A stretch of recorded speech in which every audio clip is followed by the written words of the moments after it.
تعد جامعة سومر الواقعة في قضاء الرفاعي شمال محافظة ذي قار من الجامعات العراقية المستحدثة، والتي وضع حجر الأساس لها عام 2012، فبعد دراسة مستفيضة من قبل وزارة التعليم العالي العراقية، ولكثرة مخرجات القضاء من المدارس الثانوية، ولأهمية الموقع الجغرافي وتوفر المؤهلات الكاملة لبناء جامعة جديدة في المنطقة، عمدت الوزارة على أن تضع حجر أساس لها في هذا القضاء. الخطة الاستراتيجية لعام 2020 لوزارة التعليم العالي وهو استحداث 10 جامعات، وفعلا تم استحداث 10 جامعات من ضمنهم جامعة سومر في الرفاعي. جاءت هذه الاستحداث لجامعة سومر نتيجة الحاجة وزيادة عدد الطلبة خريجي الثانويات للقبول في الجامعات العراقية، وبالتالي الجامعة العراقية السابقة لم تستوعبهم، فتم استحداث 10 جامعات حتى تستوعب الأعداد الكبيرة من خريجي الثانويات. فتم اختيار جامعة سومر في الرفاعي، اختيار مدينة الرفاعي لهذا، أيضا لتطوير القضاء الرفاعي.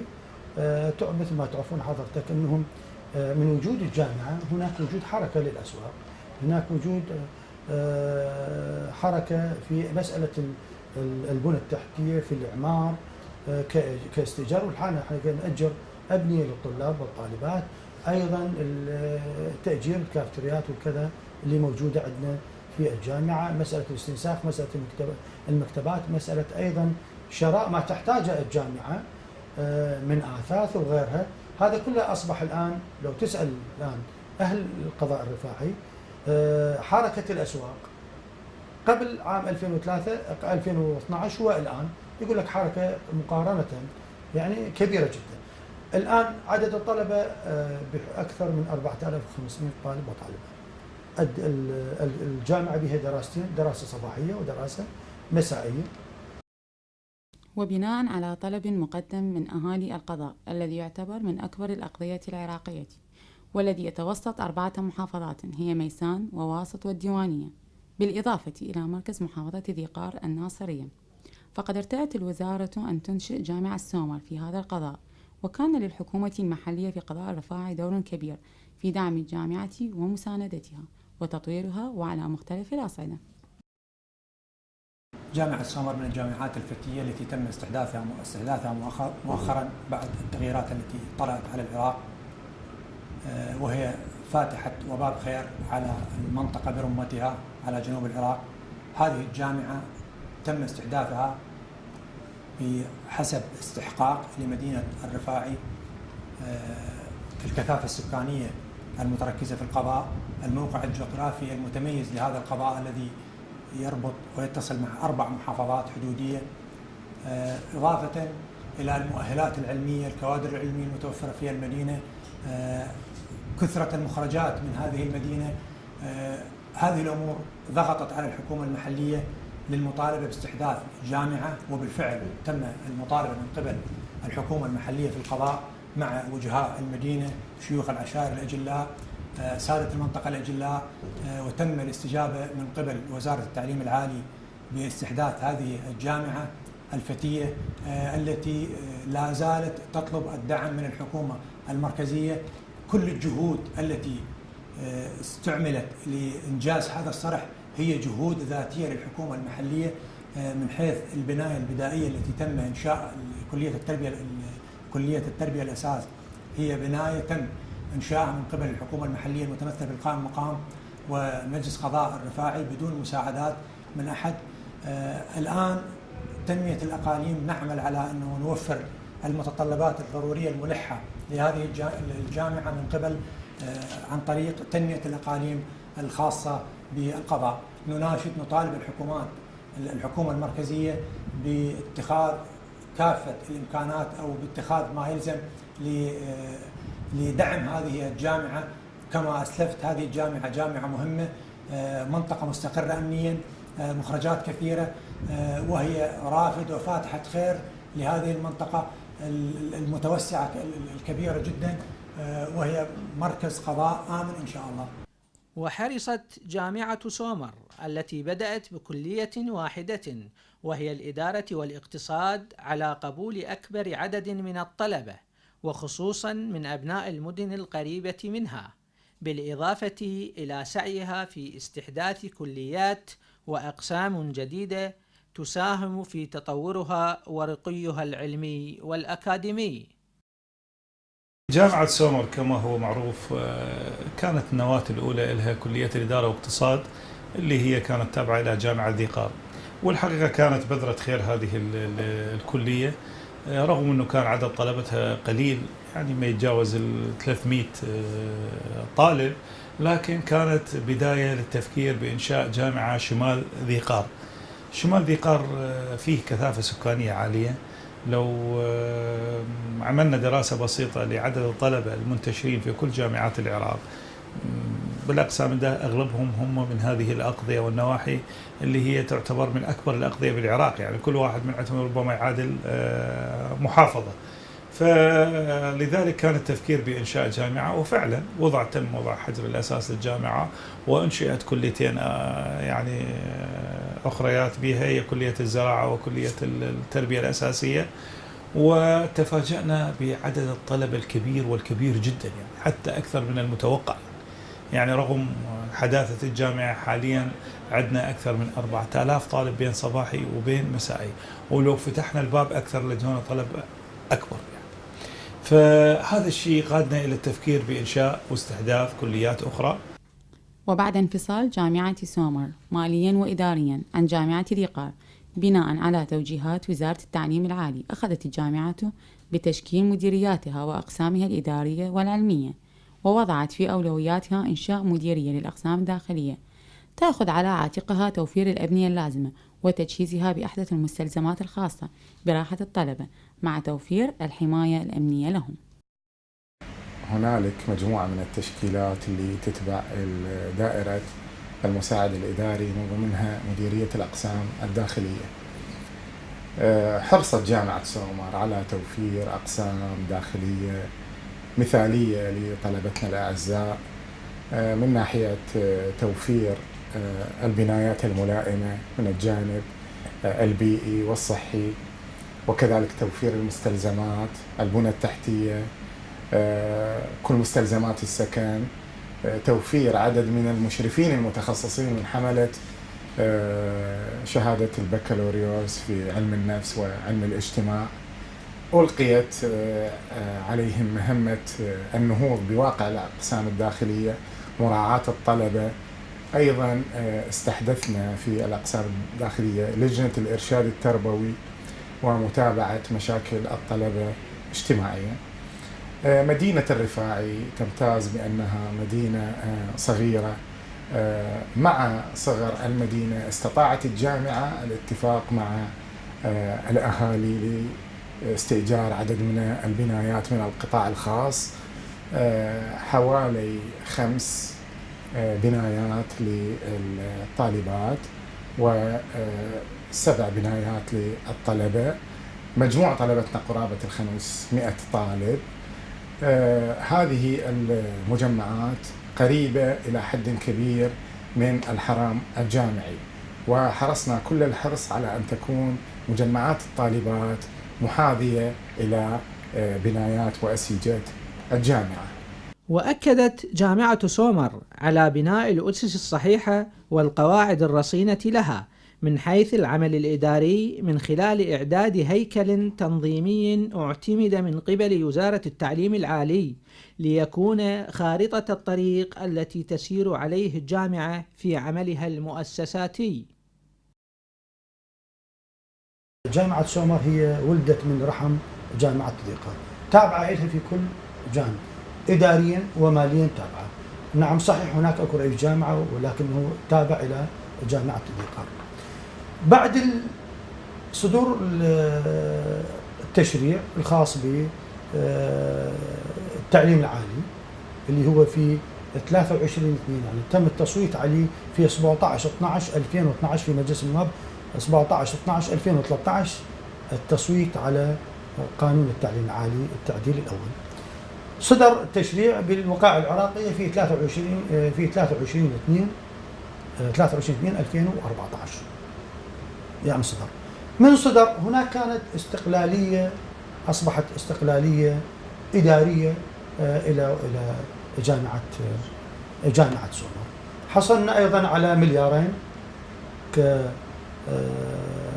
كتخصيص، ومن ثم الآن أصبحت لها ميزانية في عام 2015 ميزانية تشغيلية فقط، أما الاستثمارية بسبب الظروف اللي يمر بها العراق لم تكن هناك لها استثمارية. نأمل أن تتحسن ويتعدل وضع العراق والجوانب الاقتصادية تصير نحو الأفضل. ممكن أن تصير عندنا بعام 2016 ميزانية استثمارية للبنى التحتية وللمشاريع بناء الجامعة، بناء الكليات اللي ممكن للجامعة. كان هناك أول مهمة بعد 23/2/2014، وهو لابد أنه نهيئ أقسامنا الإدارية أن تأخذ على مسؤوليتها الاستقلالية سواء في الملاك أو في جانب المال، وفعلا كانت عندنا المهمة.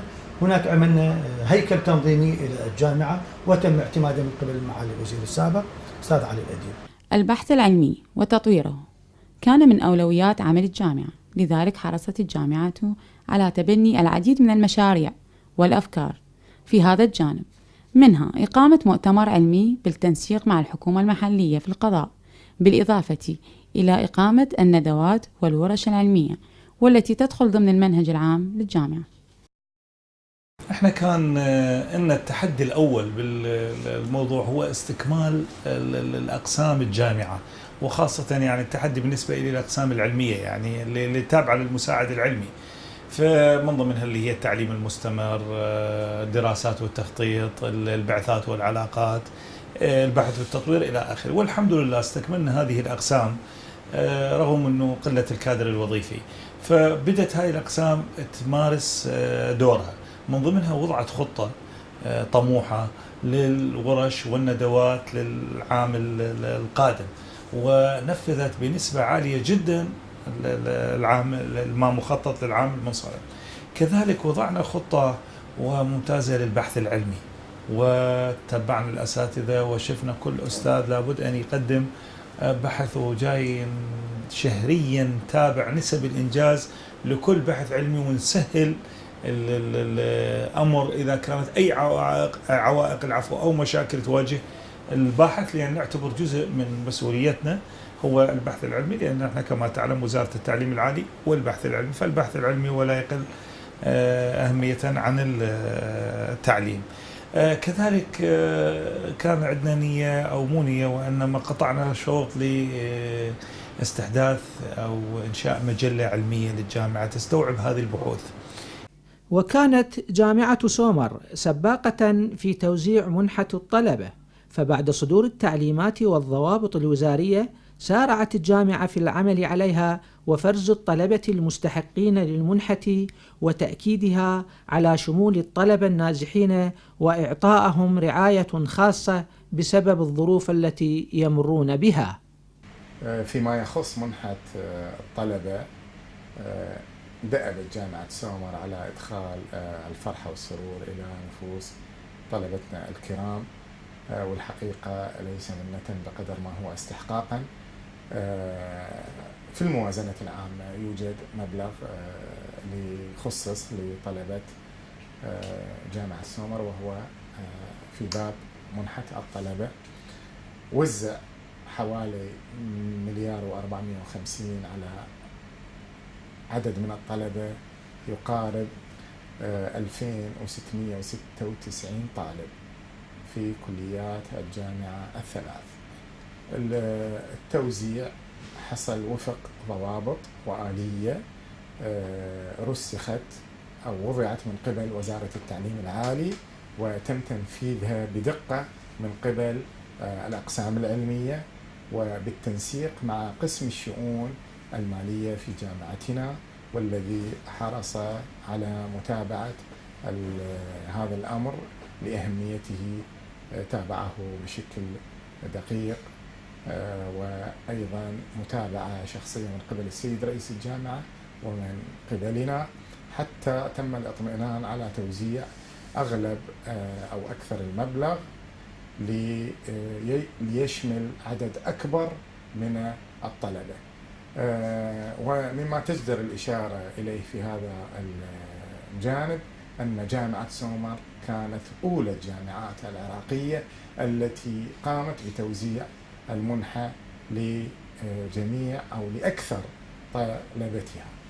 الجامعة شملت عدد من الطلبة النازحين من كركوك ومن ديالى، حتى وإن لم يشملوا بالضوابط، لكن الوزارة أكدت على هذا الجانب بشمول الطلبة النازحين مراعاة لظروفهم الإنسانية، وأيضا جزء من الواجب من جامعتنا تجاه أبنائنا المستضعفين من الجامعات الأخرى.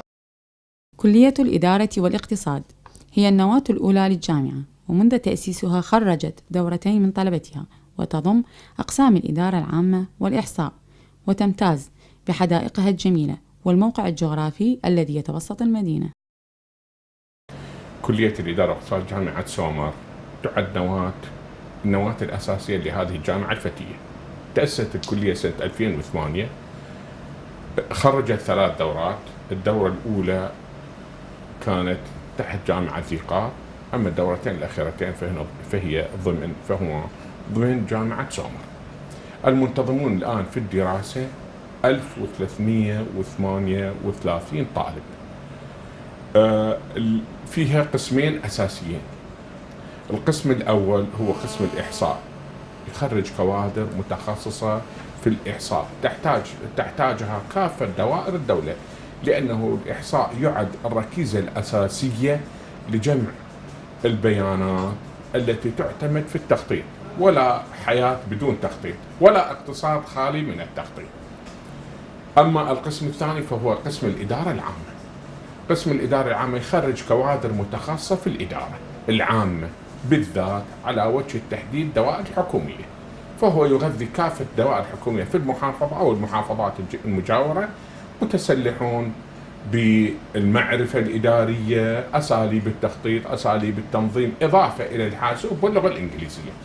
الكوادر منذ تسلمي لمهام عمادة هذه الكلية وقبلها رئاسة جامعة سومر، حقيقة عملت مع زملائي في الأقسام الأساتذة على وجه التحديد على تسليح الطلبة بسلاحين أساسيين طبقا لحاجة السوق، وهي هاي الحاجة الأساسية التي يجب علينا أن ندرسها إحنا، ليس كاقتصاديين أو إداريين فحسب، وإنما أبناء هذا البلد. حاجة السوق تحتاج إلى كوادر متسلحة بمعرفة الحاسوب بدقة.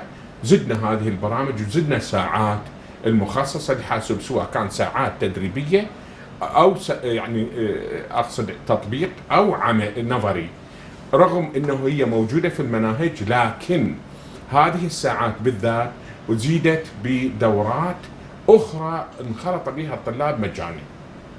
فيما تعد كلية التربية الأساسية هي الأكبر بين كليات الجامعة من حيث عدد الطلبة، لذلك فقد قامت بدراسة استحداث أقسام جديدة تضاف إليها وفق الإمكانيات المادية والبشرية. تأسست كلية التربية الأساسية جامعة سومر في عام 2011، كانت تتبع في سنة التأسيس جامعة ذي قار، وحينما استحدثت جامعة سومر صارت تتبع جامعة سومر.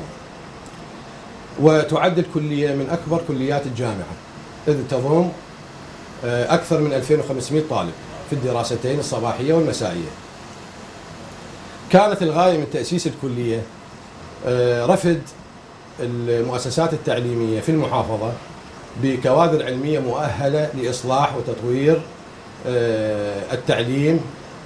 مرحلة التعليم الأساس التي تتكون من 9 سنوات. وجاء تأسيس الكلية بناء على مقتضيات سوق العمل، إذ تعاني مدارس المحافظة من نقص كبير في الكادر المعلم الجامعي المؤهل لإدارة العملية التربوية في المحافظة. تتبع الكلية النظام الفصلي وتتألف من قسمين: قسم العلوم بفرعيه، قسم علوم الحياة، فرع علوم الحياة وفرع الفيزياء، والقسم الآخر هو قسم معلم الصفوف الأولى. وفي النية استحداث أقسام علمية جديدة في حال توفر المقومات المادية والبشرية إن شاء الله. تسعى الكلية إلى التوسع في الاستحداث أيضا على مستوى الجانب البحثي العلمي وعلى مستوى استقطاب الكفاءات العلمية من بقية الجامعات، حيث تعاني الجامعة بشكل عام من نقص في الكوادر العلمية فيها. على الرغم من الدعم الكبير الذي حظيت به الجامعة من لدن وزارة التعليم العالي والبحث العلمي ومن لدن مجلس المحافظة ومجلس القضاء، لا زالت بحاجة إلى دعم حتى تستكمل مقومات النهوض بأداء رسالتها التي من أجلها أنشئت، سواء كان ذلك على مستوى المقومات البشرية أو على مستوى المقومات المادية المتمثلة بالقاعات الدراسية والمختبرات ومجمل البنية التحتية للكلية. كلية الزراعة هي الكلية الثالثة في جامعة سومر، وتعد من الكليات العلمية المنتجة في الجامعة والمنفتحة على مجتمعها، كونها تساهم في رفد أصحاب الأراضي ومربي الحيوانات بالإرشادات العامة من خلال مكتبها الاستشاري. وسعت الكلية للشروع ببناء البيوت الزجاجية والتخطيط لإنشاء حقول الدواجن ضمن الأرض المخصصة للجامعة. بسم الله الرحمن الرحيم. أسست كلية الزراعة ضمن جامعة سومر عام 2012 لحاجة المنطقة إلى كوادر زراعية وما يمتلكه قضاء الرفاعي اللي هي بجامعة سومر كلية الزراعة، أراضي زراعية شاسعة ومياه وكافة متطلبات العملية الزراعية. تأسيس الكلية كان بقسمين، قسم التربة والموارد المائية وقسم الثروة الحيوانية. تم قبول الوجبة الأولى المرحلة الأولى في عام 2012 بواقع 120 طالب للصباحي وبحدود 90 طالب للمسائي. الآن العدد الكلي للمراحل الثلاثة صباح ومساء بحدود 380 طالب، وفي النية نفتح قسم محاصيل زراعية بعد ما تكتمل المرحلة الرابعة، لأنه عندنا مرحلة ثالثة. عندنا أرض مخصصة للجامعة، نحاول أنه نأخذ قطعة خاصة لكلية الزراعة حتى نبدأ بإنشاء محطات تربية الأغنام والأبقار ودواجن وكثير من الأمور اللي تحتاجها كلية الزراعة.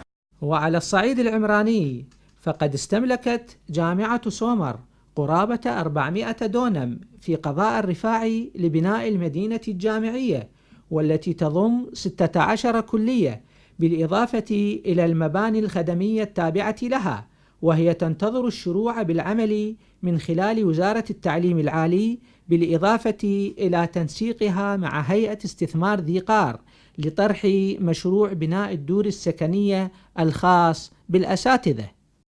استملكت جامعة سومر 468 دونم.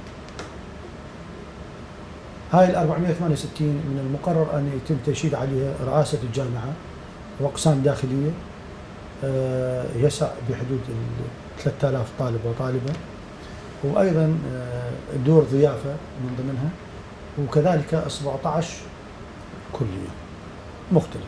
هذه تكون هذه البناية تكون يعني البناء يكون على فترات، قد تكون إلى بحدود 6 سنوات إلى 7 سنوات. تم الآن هسه هي ملك الصرف باسم الجامعة 468 دونم. عندنا مشاريع الآن حصلنا تقريبا بحدود 2.25 مليار من شركة بتروناس لتشييد أحد الكليات في هذه البناية، وتم استحصال الموافقة. والآن تقريبا جامعة واسط تم تكليف المكتب الاستشاري لكلية الهندسة في جامعة واسط بتبرع من عندهم، يعني جزاهم الله خير، أنهم أن يعدون لنا كلية، يعني قلنا لهم كلية قانون، يعني انطيناهم عدد المكاتب الاداريه وانطيناهم عدد المختبرات والقاعات الدراسيه، انه ومن ضمنهم ايضا ملاحق انه قاعه الاجتماعات او المؤتمرات المركزيه، ومن ثم الملاحق مالتها للضيافه. هاي باذن الله يمكن بحدود شهر، يعني بحدود شهر يبدا العمل بهذه، وتم تحديد المكان واستحصلنا موافقه الوزاره على البناء. تم هناك استملاك تقريبا حصول موافقه على 100 لبناء اساتذه، الدور السكنيه للاساتذه 100 دونم، وهذا تم استحصال عليه من وزاره الاسكان والموقع التصميم الرفاعي انه تكون افقيه، يعني طبعا بالتنسيق مع هيئه الاستثمار ذي قار.